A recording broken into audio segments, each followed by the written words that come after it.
한밤중에도 아버지, 평안하실 때도 아버지, 공고한 일을 만났을 때도 아버지, 늘 아버지를 부르면서 예수님이 이렇게 고백합니다. 아버지의 뜻이 옳소이다. 아버지의 뜻이 맞습니다. 라고 신앙 고백을 드립니다. 그러면서 동시에 아버지의 뜻대로 되는 일이, 뜻대로 모든 일이 되어져 가는 것이 나에게는 제일 큰 즐거움이라고 고백을 하고 계십니다. 여러분, 무엇이 여러분들의 기쁨이 되고 있습니까? 예수님에게는 하나님 아버지와 영적인 교제를 나누는 것이 큰 기쁨이었고, 더 나아가서는 아버지의 뜻을 조금이나마, 아버지의 마음을 조금이나마 알아들이고 아버지의 뜻을 이루는 것이 예수 그리스도에게는 가장 큰 즐거움이었습니다. 한 번쯤, 적어도 인생을 살면서 한 번쯤 모든 것을 내려놓고 하나님과 교제를 나누는 시간을 가져보세요, 여러분들. 이게 달라집니다.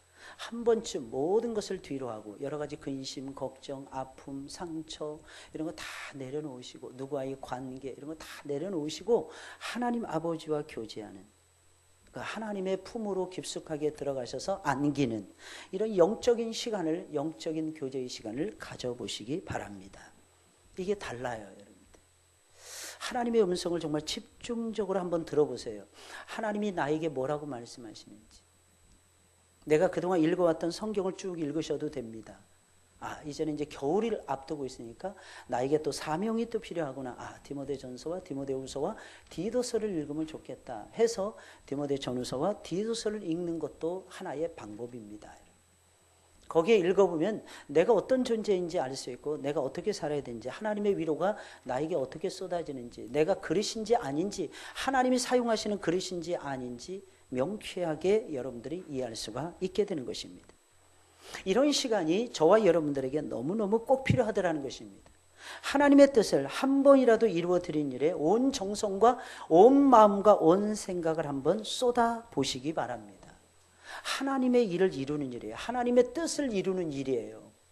여러분, 거기에 여러분들의 마음이 한번 집중해 보시고 온 마음과 온 생각과 온 힘을 기울여 보시라는 것입니다. 정말 후회함이 없을 정도로, 나는 후회함이 없습니다, 나는 이렇게 하나님의 일을 해봤습니다 라고 말할 정도로, 고백할 정도로 뒤를 돌아보았을 때, 나중에 뒤를 돌아보았을 때 그렇게 고백할 정도로 하나님의 뜻을 이루는 일에 딱 한 번만이라도 붙들려 보시라는 것입니다. 여러분, 이 기쁨은 말로 할 수 없어요. 이 즐거움은 말로 할 수 없습니다. 여러분, 우리는 이 세상에서 기쁨과 즐거움을 얻기 위해서 얼마나 애를 쓰는지 몰라요. 그런데 여러분, 이 세상이 주는 영광, 이 세상이 주는 기쁨하고는 비교할 수 없어요. 하나님과 교제를 나눠보세요. 하나님의 뜻을 이루는 거룩한 삶을 살아가 보시라는 거예요. 지금 이 세상에서 일어나는 모든 일들은 겉으로 보기에는 사람의 뜻에 따라서 움직여지는 것 같지만 모든 일들은 전부 다 하나님의 뜻대로 이루어지고 있습니다.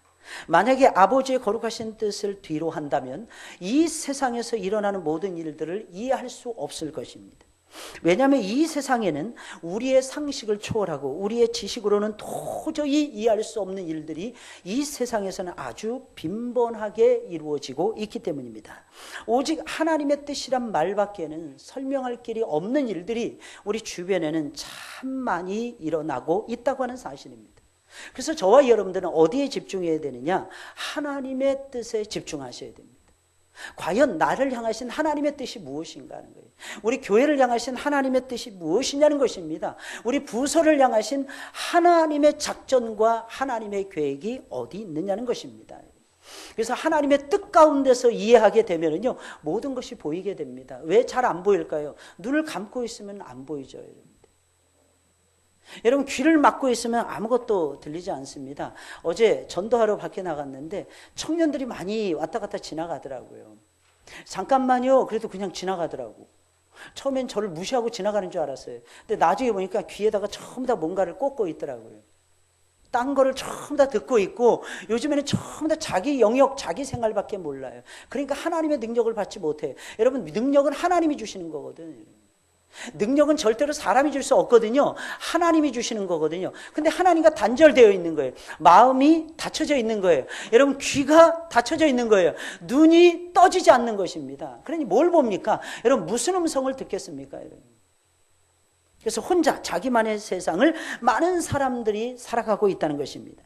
예수님은 지금 아버지와 깊은 영적인 교제를 나누고 계십니다. 그런 다음에 예수님이 하시는 첫 마디가 있어요. 아버지와 깊은 교제를 나누는 사람은 이런 특징이 있어요. 수고하고 무거운 짐진 자들아 다 내게로 오라. 예수님 아버지와의 깊은 교제를 나누셨어요. 그리고 예수님이 하시는 말씀이 첫 마디가 수고하고 무거운 짐진 자들을 언급하고 있습니다. 예수님의 눈에는 보이는 거예요. 아버지와의 관계 속에서 영적인 눈을 가지고 있고 하나님 아버지의 시야를 가지고 있는 사람들은 수고하고 무거운 짐진 자들이 보이는 것입니다. 사실 예수님 앞에 이때 당시에 나온 사람들이 전부 다 수고하고 짐진 자들은 아니었을 것입니다.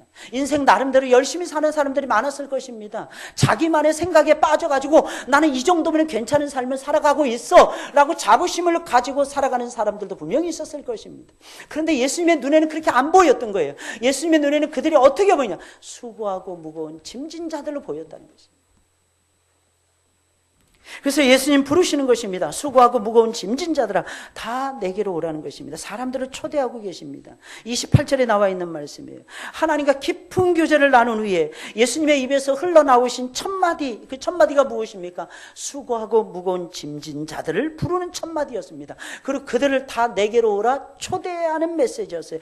초대하시는 음성이었다는 것입니다. 하나님의 뜻 가운데서 깊은 교제를 나누신 후에 예수님은 하나님의 뜻을 따라서 사람들을 자신에게로 지금 초대를 하고 있는 것입니다. 여러분, 누군가로부터 초대를 받는다, 여러분 이것은 굉장히 기쁘고 즐거운 일이 아닐 수가 없습니다. 그런데 만약에 저와 여러분들에게 검찰에 출두하세요, 누가 그랬다면, 여러분, 누군가 전해줬다면, 검찰에 출두하세요 라고 하는 우편물을 받았다면 여러분들 마음이 어떻겠습니까? 여러분? 아니면 병원에 가서 정기검진을 받았는데 일주일 후나 2주일 후에 연락이 온 거예요. 아무래도 뭐 한 부분이 이상이 생기는데, 이상이 발생한 것처럼 보여지는데 한 번 더 왕진해 주셨으면 좋겠습니다. 오셨으면 좋겠습니다 말했다면 여러분 기쁘고 즐겁겠습니까? 아마 절대로 그렇지 못할 것입니다. 그런데 하나님이 부르시는 거예요. 세상에서 제일 높으신 하나님이 부르시는 거예요. 게다가 우리의 수고를 아시는 거예요. 우리의 아픔을 아시는 거예요. 우리의 상처를 아시는 거예요. 우리에게 무엇이 꼭 필요한지 아시는 분이 저와 여러분들에게 말씀하십니다. 나에게로 오라. 수고하고 무거운 짐진 자들아 나에게로 오라 라고 우리 주님께서 초대하고 계신 거예요. 이것은 최고의 축복입니다. 이것은 최고의 초대입니다, 여러분. 이것은 최상의 기쁨입니다, 여러분. 이유가 무엇입니까? 하나님이 나를 찾으시는 거예요. 여러분, 기독교는 다른 종교하고 다릅니다. 무엇이 다릅니까? 다른 모든 종교는 사람이 하나님을 찾아가는 거예요. 사람이 신을 찾아가는 거예요. 근데 우리 기독교는 다릅니다. 하나님이 우리를 찾아오시는 거예요. 여러분, 우리 지난 부흥회 때 은혜 많이 받으셨죠? 이유가 무엇입니까? 하나님이 우리를 찾아오셨기 때문에. 하나님이 우리를 찾아오셔서 꼭 필요한 말씀을 들려주셨어요. 하나님이 저와 여러분들을 사랑해 주셔서 우리의 심령의 단비가 되는 메시지를, 우리의 영혼과 우리의 육체에 뭔가 힘이 되는 말씀을 하나님께서 들려주셨다는 것입니다. 여러분, 이게 기독교의 생명력입니다. 그러니 사랑하는 여러분, 내가 주님과 멀어졌어, 내가 주님과 멀어져서 걱정이야, 여러분 그런 쓸데없는 걱정하지 마세요. 하나님이 반드시 여러분들을 찾아오십니다, 여러분. 그리고 하나님께서 여러분들에게 반드시 내가 너를 사랑한단다, 내가 너를 위로한단다, 내가 너를 쉬게 해줄 것이니라 라고 약속해 주고 계신다는 사실이에요. 예수님이 어떤 사람을 부르고 계십니까? 잘나고 똑똑하고 많은 것을 소유한 부자들을 부르시지 않았어요, 여러분들. 예수님이 어떤 사람 부르셨습니까? 수고하고 무거운 짐진 자들을 부르셨어요. 여러분, 수고하고 무거운 짐진 자들이 어떤 사람들입니까? 한마디로 딱 잡아서 얘기하면요, 죄인들을 얘기하는 거예요. 하나님은 누구를 초대하고 계시느냐? 죄인들을 초대하고 계십니다. 그래서 하나님 앞에 인정받고 하나님 앞에 은혜 받는 사람들은 어떤 사람일까요? 내가 죄인임을 고백하는 사람이에요. 내가 죄인임을 깨달은 사람이에요. 오늘 이 시간에도 여러분들 은혜 받으시길 주의 이름으로 축원을 드립니다. 쉽게 아만할 일이 아닌데, 내가 죄인이라는 것을 인정한다는 뜻입니다, 여러분. 내가 망해 마땅한 죄인이라는 것을 인정하는 거예요. 그게 수고하고 무거운 짐진 자들이라고 표현하는 것이고, 그것은 곧 죄인들을 말하는 것입니다. 수고하고 무거운 짐진 자들이라는 것은 다른 게 아니에요. 인생의 무거운 짐을 홀로 짊어지고 힘든 걸음을 걸어가는 모든 사람들을 일컫는데, 인생의 무거운 짐이 무엇입니까? 죄의 짐이에요. 인생의 가장 씁쓸하고 감당해내기 힘든 짐이 무엇인 줄 아십니까? 죄악의 짐이에요, 여러분. 이건 우리 사람의 힘으로는 안 돼요, 여러분. 이걸 감당해내면 얼마나 좋겠습니까? 그런데 이게 안 돼요, 여러분들. 이 문제를 해결받아야만이 여러분들의 인생에 꽃피는 봄날이 찾아옵니다, 여러분들. 왜 내 인생에는 꽃피는 봄날이 없을까? 나는 이렇게 예수님을 열심히 따라가고 나는 이렇게 예수님을 잘 믿는데, 여러분 아주 간단합니다. 죄의 문제가 해결되기 전에는요, 꽃피는 봄날은 기대하지 마셔야 돼요. 그래서 이 죄의 문제를 씨름하는 거예요. 그래서 예수님께서 수고하고 무거운 짐진 자들아 내게로 오라는 것입니다. 그러면서 무엇을 약속하고 계십니까? 내가 너에게 쉼을 주리라. 내가 너희를 쉬게 하리라. 왜 우리는 인생의 무거운 짐을 짊어지고 예수님 앞으로 달려나와야 되는 걸까요, 여러분들? 많은 사람들이 이 이유를 모르는 상태에서 그저 습관적으로 예수님 앞에 나오시는 종교인들이 많습니다. 여러분, 그렇게 예수님 믿으시면 안 돼요, 여러분들. 마치 졸면서 걷는 것처럼, 정말 피곤하고 가기 싫은데 억지로 끌려가지고 걸어가는 사람들처럼 이렇게 주님 앞에 나와서 예배드리는 분들이 얼마나 많이 있는지 몰라요. 왜 우리는 예수님 앞으로 달려나와야 될까요? 예수님만이 우리에게 쉼을 주실 수가 있기 때문입니다. 예수님 말씀하십니다. 내가, 제일 많이 나오는 단어가 오늘 본문에서 내가, 나는, 이런 뜻이에요. 1인칭, 인칭 대명사입니다. 이거 무슨 뜻이겠습니까? 예수님 자신을 가리키는 거예요. 쉼은요, 사람이 주는 게 아니에요. 쉼은요, 역사가 주는 게 아니에요. 쉼은요, 어떤 업적이 주는 것이 아니에요. 쉼은요, 배움이 주는 것이 아니에요. 쉼이라는 것은요, 어떤 사건이 주는 것이 아니에요, 여러분. 쉼이라는 것은 어떤 사상이 주는 것이 아닙니다. 쉼이라는 것은요, 오직 예수님만이 주시는 거예요. 오늘 말씀에 내가 너희를 쉬게 하리라. 내 인생에 무겁고 힘든 짐을 누구를 찾아가도 대신 맡아주지 않아요, 여러분. 그러나 예수님은 다르십니다. 예수님은 내 영혼의 힘든 짐, 내 육체의 무거운 짐을 모두 맡아주세요. 거기다가 참다운 안식까지도 부어주십니다. 그래서 예수님은 내가 너희를 쉬게 하리라 약속해주고 있는 것입니다. 예수님은 우리에게 참다운 안식을 주세요, 여러분. 예수님이 주시는 참다운 안식을 누리시길 예수님의 이름으로 축원을 드립니다. 이 세상에서 안식이 없으니까 사람들이 놀러 가는 거예요. 이 세상에서 안식이 없으니까 사람들이 게임 좋아하는 거예요. 이 세상에서 안식이 없으니까 사람들이 취미생활에 몰두하고 있는 것입니다. 교양이라는 미명 아래에 여러분들 아무리 노력해보세요. 아무리 피아노를 잘 쳐보세요. 아무리 바이올린을 잘 켜보세요, 여러분들. 아무리 그림을 잘 그려보세요, 여러분들. 거기에 평강이 있는가? 거기에 쉼이 있는가? 아무리 노력을 많이 해서 사람들에게 실력을 검증받아 보세요, 여러분들. 그 기분이 며칠이나 갈까? 그 삶이 몇 시간이나 갈까요, 여러분들? 쉼이라는 것은요, 예수님만이 주시는 거예요.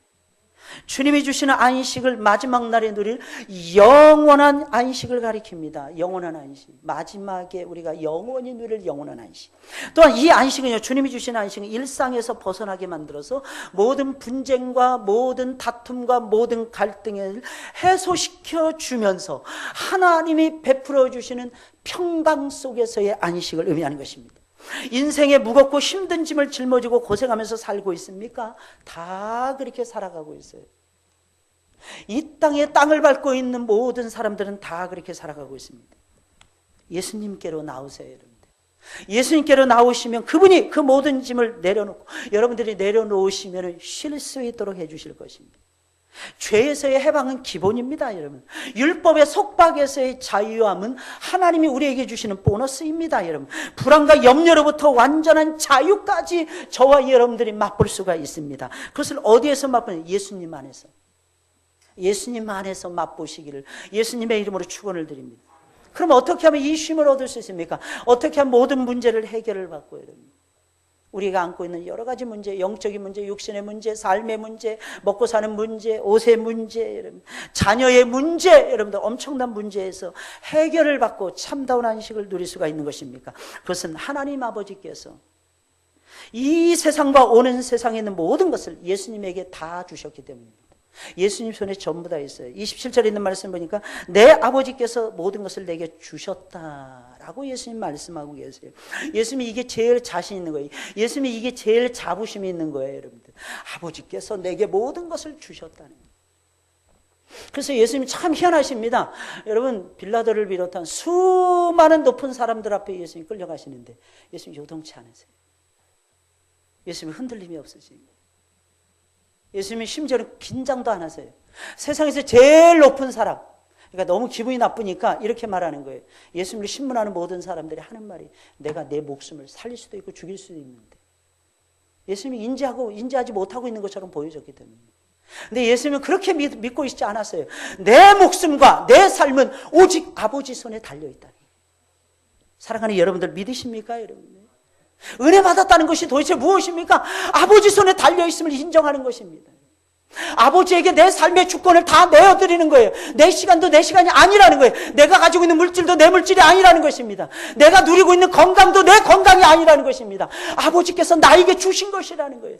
아버지께로 드려야 된다는 것입니다. 아버지를 위해서 써야 된다는 것입니다. 아버지의 목적에 합당하게 사용해야 한다는 것입니다. 이것이 은혜 받았다는 증거가 아니고 무엇이겠습니까? 예수님은 하나님 아버지의 뜻을 이루시는 하나님의 아들이셨어요. 예수님은 하나님의 뜻을 만약에 예수님이 저버렸다면 예수님은 하나님의 아들이 아닙니다. 언제나 하나님의 아버지의 뜻을 존중하셨어요. 언제나 하나님 아버지의 뜻을 이루셨어요. 예수님의 마음속에는 아버지의 뜻, 아버지의 뜻, 아버지의 생각, 아버지의 생각으로 꽉 들어차 있었어요. 아버지의 마음, 아버지의 마음, 아버지의 역사가 도대체 무엇일까? 이게 예수님의 마음을 울렸어요. 이게 예수님의 마음을 기쁘게 했어요. 이게 예수님의 마음을 즐겁게 해드리고 있었어요, 여러분.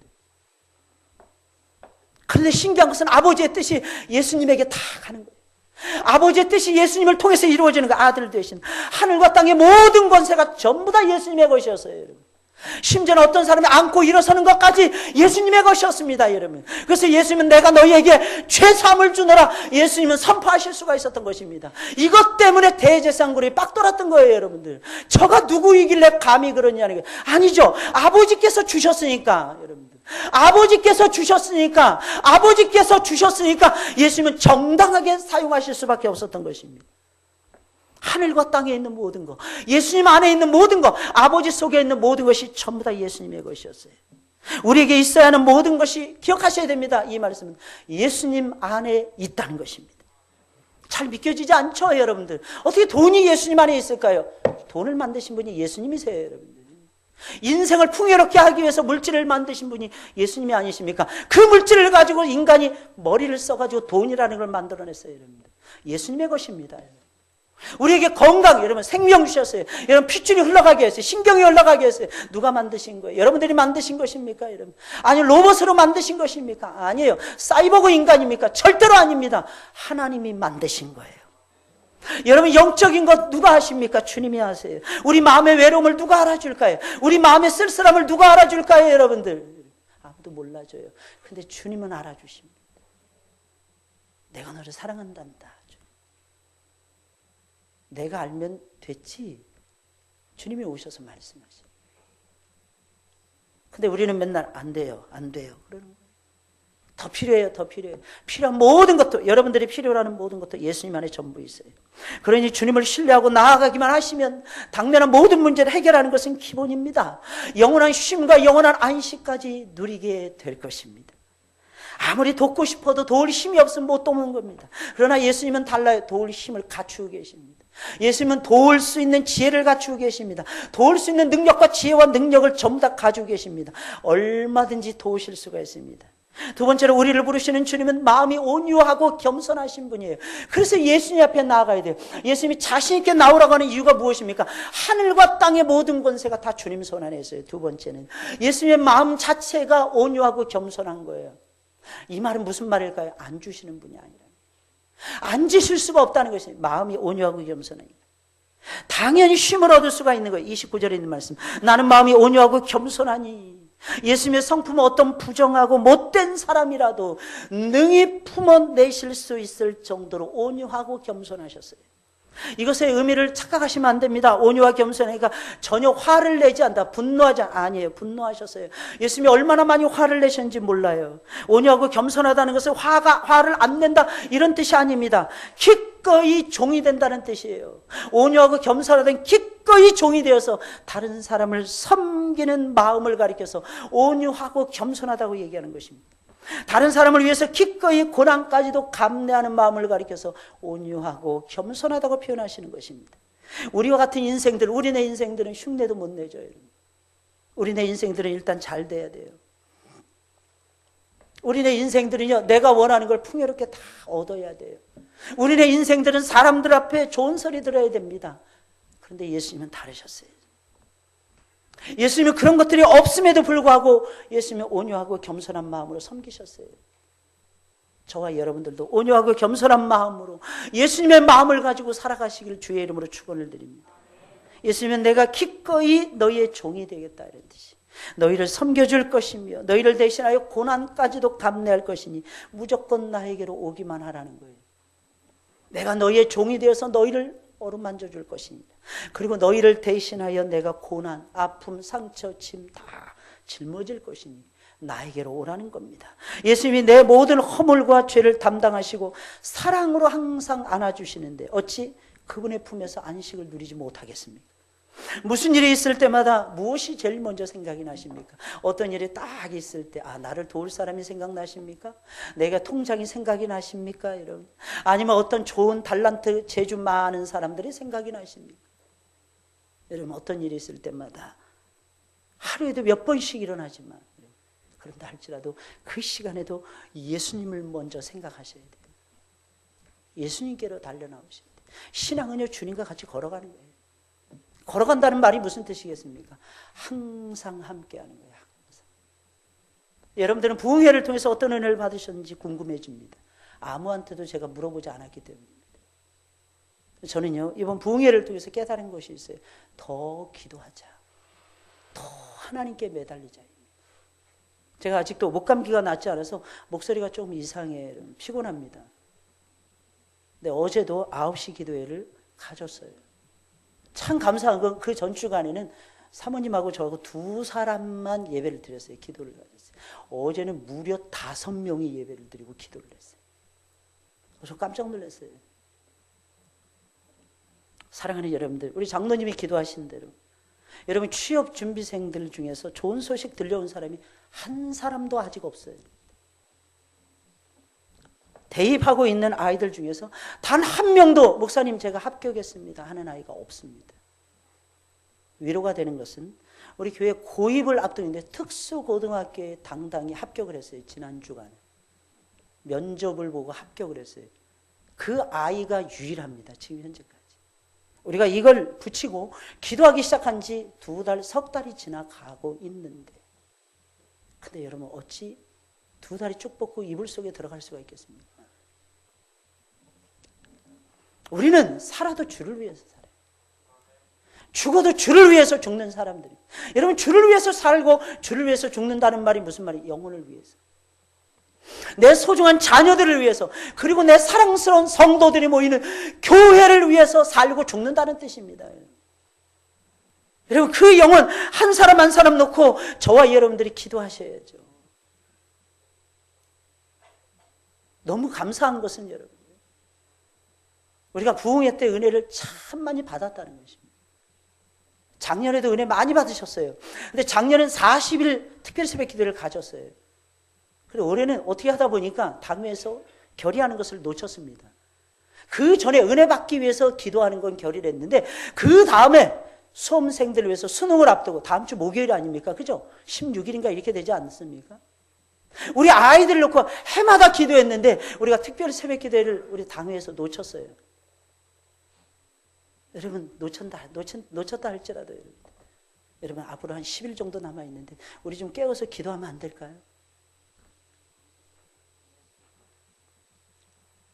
저는요, 확신하는 것이 있습니다. 하나님이 도우시면 되더라고요. 근데 하나님이 안 도와주시면요, 99.9999%가 됐다 할지라도 안 되더라고요. 근데 희망이 없어요. 못 살 것 같아요. 죽은 것 같아요. 여러분, 이미 깨져버린 독이에요. 근데 신기한 건 주님이 만지면 붙여지더라고요. 하나님이 쓰시더라고요. 여러분 좀 쉬셨잖아요. 부흥회 끝나고 쉬셨죠? 우리 장로님도 쉬셨죠? 쉬셨잖아요. 우리 찬양대원도 쉬셨죠? 그죠? 푹 주무셨잖아요, 여러분들. 못 주무셨습니까? 우리 내일부터 좀 깨어서 기도했으면 좋겠어요. 누가 시켜서가 아니라 자원하는 마음, 정말 주님을 사랑하는 마음으로. 그리고 이 아이들이, 잘 들으셔야 됩니다. 이 아이들이 내 아이들이라고 믿는다면, 이 아이들은 금쪽 같은 우리 새끼들 아닙니까? 누구한테 맡기실 거예요? 이 아이들의 미래를 누구한테 손을 벌리시렵니까? 누가 대신 기도해 준다고 우리가 기도를 멈춘단 말입니까?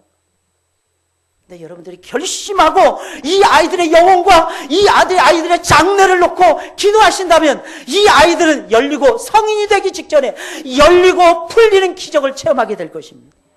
이유는 아주 간단해요. 주님이 함께 하시기 때문에.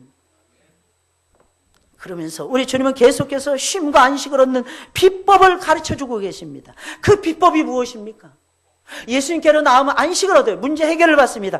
계속해서 문제 해결을 받고 계속해서 쉼을 얻는 비법이 있다는 것입니다. 예수님은 그것을 자신 있게 가르쳐줍니다. 끊임없이 예수님이 주시는 멍에를 메고 예수님에 관한 이야기, 예수님에 관한 모든 것을 배우는 것입니다. 그래서 예수님 말씀하십니다. 나의 멍에를 메고 내게 배우라. 29절 30절에 있는 말씀이에요. 다 같이 읽어볼까요? 시작. 나는 마음이 온유하고 겸손하니 나의 멍에를 메고 내게 배우라. 그러면 너희 마음이 쉼을 얻으리니 이는 내 멍에는 쉽고 내 짐은 가벼움이라 하시니라. 예수님은 안식을 계속해서 얻기를 원한다면, 이건 다른 말로 이런 말이에요. 내가 가지고 있는 갈등, 내가 가지고 있는 문제, 내가 가지고 있는 섭섭함, 내가 가지고 있는 상처, 이 모든 것이 예수님의 이름으로 깨끗하게 해결을 받고 예수님이 주시는 평강을 얻으려면, 그것도 한 번 얻는 것이 아니에요. 계속해서 얻고 누리려면 예수님이 주시는 멍에를 메셔야 되고 예수님을 배우셔야 된다는 뜻입니다. 그러면서 예수님 말씀하십니다. 그러면 너희가 계속해서 쉼을 얻을 것이라.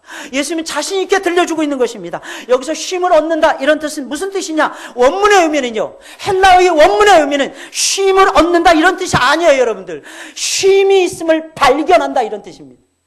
쉼이 있음을 발견해야 거기서 두 다리 쭉 뻗고 쉴 거 아니겠습니까? 어디에서 발견하고 계십니까? 오아시스에서 발견하십니까? 이스라엘 백성은 광야를 지나갈 때 물이 없어서 마라에서 원통함을 드러내면서 원망, 불평 다 늘어났습니다. 그런데 그들 앞에는 한 걸음도 떼기 전에 여러분들 아주 지척에 엘림이라고 하는 장소가 있었다는 사실. 이 엘림이라는 이름의 뜻은 종려나무 이런 뜻이에요. 팜추리 있죠. 팜추리. 멋있는 팜추리가 있는 오아시스라니요. 그러니까 오아시스라는 뜻이에요. 엘림이라는 뜻은. 거기에 물샘이 12이었어요. 거기 딱 들어가니까 물샘이 12이었어요. 근데 신기한 건 그 앞에 직전까지 가서 못 보는 거예요. 그저 마라의 쓴물만 쳐다보는 거예요. 하나님의 역사를 쳐다봐야 되는데, 하나님의 구름이 어디로 올라가는지 쳐다봐야 되는데, 하나님의 구름은 상관없이 물만 쳐다본 거예요. 왜? 나에게 물이 필요하다 이거죠. 그래서 물로 홀랑 빠져와서 빠져버린 거예요. 근데 물을 딱 마셔보니까 물이 아닌 거야. 쓴물이었어요. 바닷물이었어요. 짠물이었어요. 마시면 더 갈증을 일어나게 만드는 짠물이었던 것입니다. 근데 얼마 가지 못해도 엘림이 있는 거예요. 하나님은 거기에다가 물샘을 12이나 준비했어요. 여러분, 어떤 일이 막히고 안 되죠? 여러분, 죽을 것 같죠? 절대로 안 죽습니다. 하나님은 2단계 계획하고 계세요. 하나님 우리의 가슴을 찢어놓기를 원하세요. 우리의 가슴이 넓어야, 우리의 마음이 넓어야, 우리의 생각의 지평이 넓어져야 하나님의 은혜를 담을 것이 아니겠습니까, 여러분? 이게 좁아 터지면, 종지만 하면요, 절대로 하나님의 거룩하신 뜻, 하나님의 고매하신 뜻을 담을 수 없어요. 하나님의 고매하신 뜻을 담지 못하는 그릇을 통해서는 하나님의 역사가 일어날 수 없습니다, 여러분들. 하나님은 물샘을 12이나 빵 터뜨렸어요. 더 신기한 거예요, 여러분들. 나무가 있는데, 엄청난 그늘을 이루는 그 종려나무가 있는데, 여러분, 오아시스에 나무가 있는데 이게 70그루나 되는 거예요. 물론 이스라엘 백성들은 구름 기둥 사이에 숨어 있었습니다. 근데 여러분, 구름 기둥이 주는 살랑살랑 바람하고 나무 그늘 밑에 있으면 살랑살랑 들어오는 바람하고 같을까요? 다를까요? 이거 다르더라고요. 나무 그늘에서 쉬어보실 적 있습니까? 여름날에, 한여름에 나무 그늘 아래서, 와, 그거 엄청나요. 그래서 그 쉼터를 발견한다는 뜻이에요. 쉼을 얻으리니, 이것은 쉼을 발견한다는 거예요. 쉼을 발견하니까 어떻게 해요? 쉼을 얻죠. 쉼을 발견하니까. 흔히 사람들은 예수님을 만나기 전에 짊어지고 살았던 짐이, 예수님 만나기 전에 인생의 짐이 예수님이 지어주시는 짐보다 가볍다고 쉽게 말합니다. 차라리 예수님을 몰랐으면 예수님이 지어주시는 짐이라도 안 졌을 텐데 탄식합니다. 인생의 짐도 내가 져야 되고 예수님이 지어주시는 멍에까지도 내가 매야 되고 인생 살기가 너무 힘들다고 탄식하더라고요. 아니 예수님을 믿었으면 자유함을 얻고 평강을 누려야 되는데 더 힘들어. 누가 그러더라고요. 교회 생활 하면 할수록 힘들어 죽겠다고. 그래서 이 무거운 짐부터 벗어 던지고 싶다고. 이거 벗어 던지는 순간 죽습니다. 죽는다니까요. 그런데 그것은 예수님이 주시는 멍에는 안 매려고 하고, 왜 그러냐? 예수님이 주시는 멍에는 안 매려고 하고 세상의 짐만을 열심히 짊어지려고 하기에 나타나는 증상입니다. 증상이에요. 왜? 병으로 인한 상황이기 때문에 증상이라니. 현상이 아니에요. 세상의 모든 짐을 내려놓고 예수님이 짊어주시는 짐을 짊어지고 살아야 하는데, 세상의 짐도 내가 걱정이 되니까 못 맡기는 거예요. 내가 짊어지는 거예요. 주님이 주시는 짐도 내가 짊어져야 되는 거예요. 내가 해야 된다는 거예요. 내가 안 하면 안 된다는 것입니다. 예, 그럴 수 있습니다. 그러나 기억하셔야 돼요. 나를 쓰고자 하는 하나님의 마음을 읽으셔야 돼요. 여러분. 그러니까 힘들 수밖에. 예수님 분명히 말씀하십니다. 뭐라고 말씀하십니까? 예수님 분명히 약속하십니다. 뭐라고 약속하십니까? 예수님 아주 간단하게 말씀하십니다. 내 멍에는 쉽고 가벼우니라. 내 멍에는 쉽고 가볍다. 이 쉽고 가볍다, 이는 네 가지 의미가 있어요. 부드럽다, 이런 뜻이에요. 예수님이 짊어지는 멍에는 부드럽습니다. 거칠지 않아요. 두 번째, 은혜롭다는 것입니다. 은혜롭지 않다는 것이 아니에요. 원망 불평이 쏟아져 나오는 것이 아니라는 거예요. 은혜롭다. 세 번째, 좋다, 이런 뜻이에요.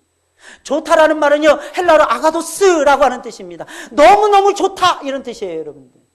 히브리어로는 무슨, 토브라고 하는 단어입니다. 무지무지하게 좋다, 이런 뜻입니다. 그것을 토브를 아가도스로 번역한 거예요, 여러분들. 그리고 영어로는 말하는 것입니다. 굿 하는 것입니다, 여러분. 하나님이 저와 여러분들에게 주시는 것은 좋은 것입니다. 나쁜 것이 아니라는 뜻입니다. 안락하다, 이런 뜻. 안락하다. 실제로 예수님이 주시는 것은 좋고 평안하고 안락했어요. 어거스틴은 그래서 예수님의 멍에를 이렇게 표현한, 새의 깃털과 같이 가볍다, 이렇게 말을 했어요. 지금으로부터 여러분 1500년, 1600년 전에 살다 갔던 어거스틴이 그런 고백이 돼요. 히포의 성자라는 사람인데 이 사람이 이런 고백했어요. 예수님이 나에게 주어주시는 멍에는 무겁지 않다는 거예요. 새의 깃털처럼 가볍다는, 새의 깃털. 자유롭게 어디든지 날아갈 수 있는 새의 깃털처럼 가볍다는 거예요. 예수님이 주시는 멍에는 무거운 것이 아니라 아주 가볍습니다. 여러분 혹시 주일 성수가 무겁습니까? 왜 무거운지 생각해 보셔야 돼요. 혹시 여러분들 11조하고 감사하고 헌금하시는 것이 무겁습니까? 왜 무거운지 생각해 보셔야 돼요. 혹시 이웃을 위해서 내가 가지고 있는 것을 기꺼이 내려놓기가 무겁습니까? 손이 잘 안 펴지십니까? 왜 무거운지 생각해 보셔야 돼요. 예수님은 가볍다 그랬어요. 가벼운 것은, 그 멍에를 매는 일은 우리에게 확실한 구원을 가져다 줍니다. 이게 큰 은총이에요. 아, 내가 구원받은 사람이구나. 구원의 확신을 항상 누리게 만들어요. 또 한 가지는 나 혼자 짊어지는 것이 아니라 주님이 함께 지고 가는 것이기 때문입니다. 주님이 함께 지고 가는 멍에예요. 참 신기합니다. 우리 주님은요, 우리의 멍에를 치우지는 않습니다. 우리의 멍에를 절대로 치우지 않아요. 멍에는 그냥 내버려 둡니다. 그런데 주님은 같이 지고 가십니다. 같이 짊어지고 가세요. 내 멍에가 그대로 있는 거야. 그래서 우리는 힘들어하는 거예요. 근데 멍에를 지지 않은 사람에게 노력을 하지 않기 때문에 하나님이 아무것도 안 주십니다. 거두려면 심어야 되는 거 아닙니까? 심으셔야 돼요. 여러분 심고 계십니까? 이 멍에를 메고 예수님을 배우다 보면 진정한 안식에 들어가게 될 것입니다. 왜 아직도 그런데 많은 사람들이 예수님 앞으로 나오지 않는 것입니까? 왜 예수님 앞에 나와서 이 안식을 누리지 못하는 것입니까? 그것은 사람들이 예수님의 초대를 거부하기 때문에. 사람들은 너무나 지혜롭기에, 너무 지혜로운 거예요. 머리가 나빠서가 아니에요. 너무 지혜롭기에 예수님 앞으로 나오지 못합니다. 오늘날에도 마찬가지예요. 성도들 가운데 은혜 못 받지 못하는 분들, 머리가 나쁜 사람들은 거의 없더라고요. 머리가 정말 좋은 분들이 은혜를 더 못 받아요. 이게 영적인 지식을 깨달는데, 영적인 지식을 깨닫는 거하고 육신의 삶의 지식을 깨닫는 것은 분명히 다릅니다. 하나님은 내 한계를 인정하고 나의 한계를 인정하고 하나님 앞에 겸손히 행하는 사람들에게는, 잘 들으셔야 됩니다, 무조건 구원의 은혜를 베풀어 주십니다. 하나님은 악한 자도 받아주십니다. 성질이 못된 것들도 받아주십니다. 도덕적으로 패역한 것들도 하나님 받아주십니다. 그런데 잘 들으셔야 됩니다. 내 한계를 인정하지 않고 내 스스로 지혜롭다고 말하면서 교만하게 행하는 사람들은 하나님이 절대로 안 받아주십니다. 사실은 하나님이 그들을 거부하는 것이 아니라 그들이 먼저 하나님을 거부하고 있는 것입니다. 그들이 먼저 하나님을 거부해요. 알아서 거부하고 있어요. 그래서 하나님도 어쩔 수 없이 그들을 거부하시는 것입니다. 그래서 주님은 지혜롭고 슬기 있는 자들에게는 25절이죠. 숨겼다 그랬어요.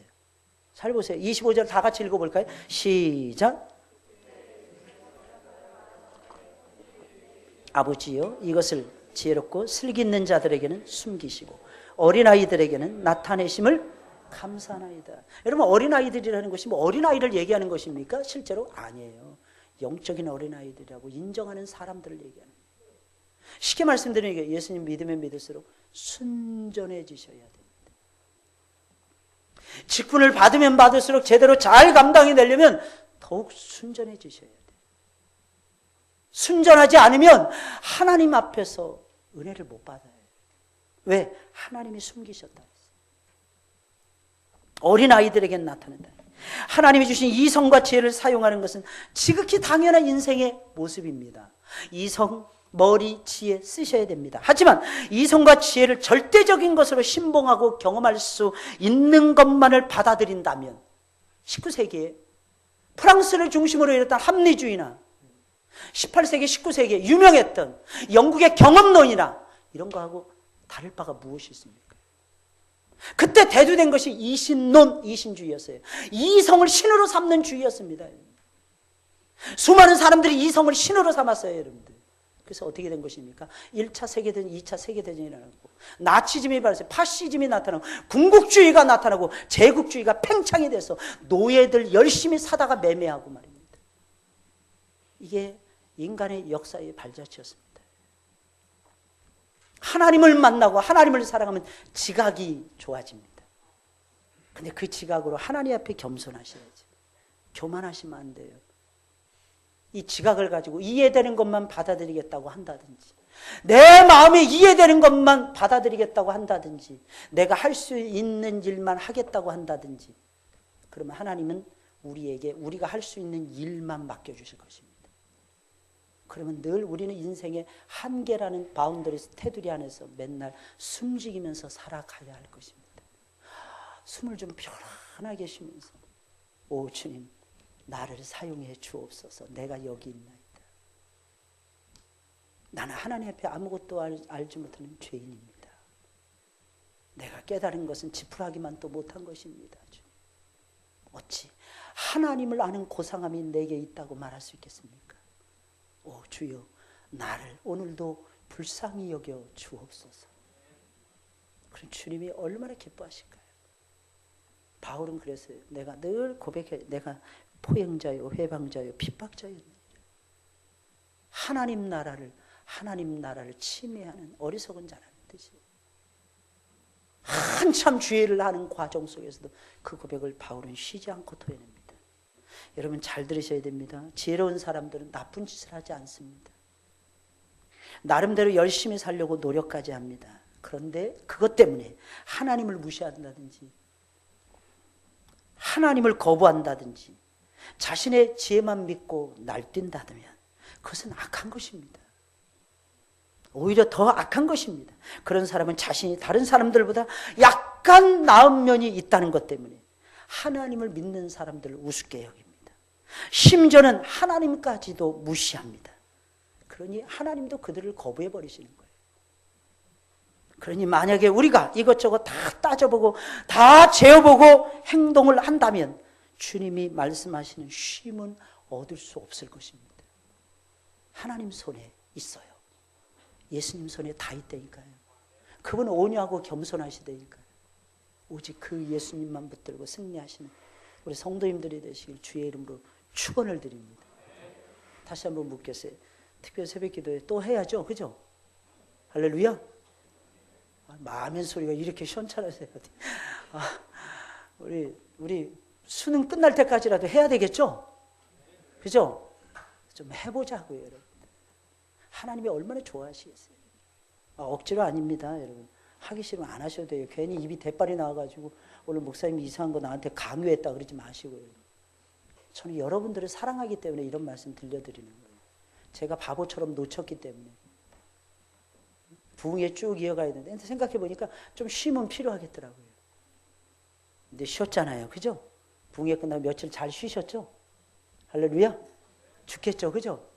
쉬지도 못하고 직장 가고. 이해가 가더라고요. 이해가 가요. 저도 그러니까. 저도 힘들더라고요. 근데 얼마나 즐거웠는지 몰라요. 할렐루야? 기쁘고 기쁘도다. 할렐루야? 우리 찬송 부르겠습니다. 500장.